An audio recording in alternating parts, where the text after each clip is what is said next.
Uma fé racional. Quando a razão se torna o caminho da revelação. Dans les items 34 à 39 de la Genèse, Allan Kardec conclut le premier chapitre en expliquant que toute révélation authentique doit résister à l'analyse de la raison. La foi, lorsqu'elle s'éloigne de la logique, se transforme en superstition, mais lorsqu'elle marche aux côtés du raisonnement, elle devient une force vivante qui illumine la compréhension humaine. Ainsi, le spiritisme ne craint pas l'examen scientifique. Au contraire, il l'invite, car il sait que la vérité ne craint pas la lumière. Kardec enseigne que Dieu se révèle à travers les lois de la nature et que chaque découverte humaine est une nouvelle page du livre divin. La physique classique montrait déjà que l'univers obéit à des principes d'ordre et d'harmonie, tandis que la physique quantique révèle qu'à une échelle profonde, tout vibre et interagit, soutenu par une intelligence cosmique sous-jacente. Ces découvertes ne font que confirmer l'idée centrale de la doctrine spirite. La création est rationnelle, dynamique et dotée d'un but. Dans la biologie et la chimie, nous observons la même cohérence universelle. Les cellules communiquent par des signaux chimiques précis et des molécules apparemment chaotiques forment des systèmes organisés d'une complexité extrême.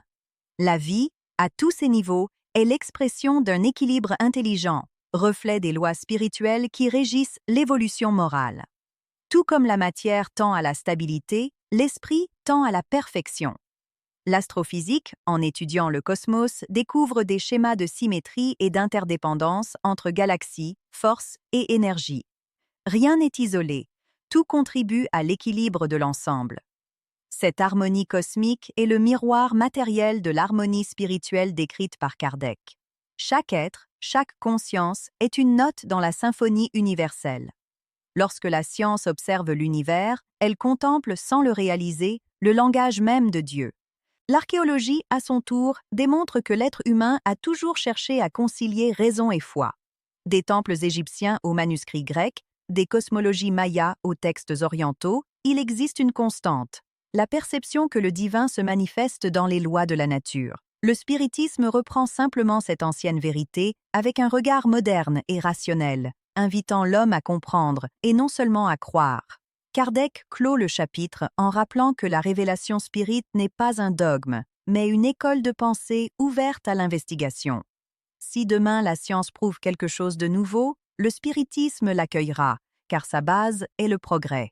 La foi raisonnée donc est la foi du futur, celle qui éclaire sans aveugler, qui unit le cœur à la raison et fait de la quête du savoir un acte d'amour envers Dieu. Si ce message a du sens pour vous, aimez, commentez et partagez cette vidéo pour que davantage de personnes comprennent que la vraie foi est celle qui repose sur la raison et s'élève par la science.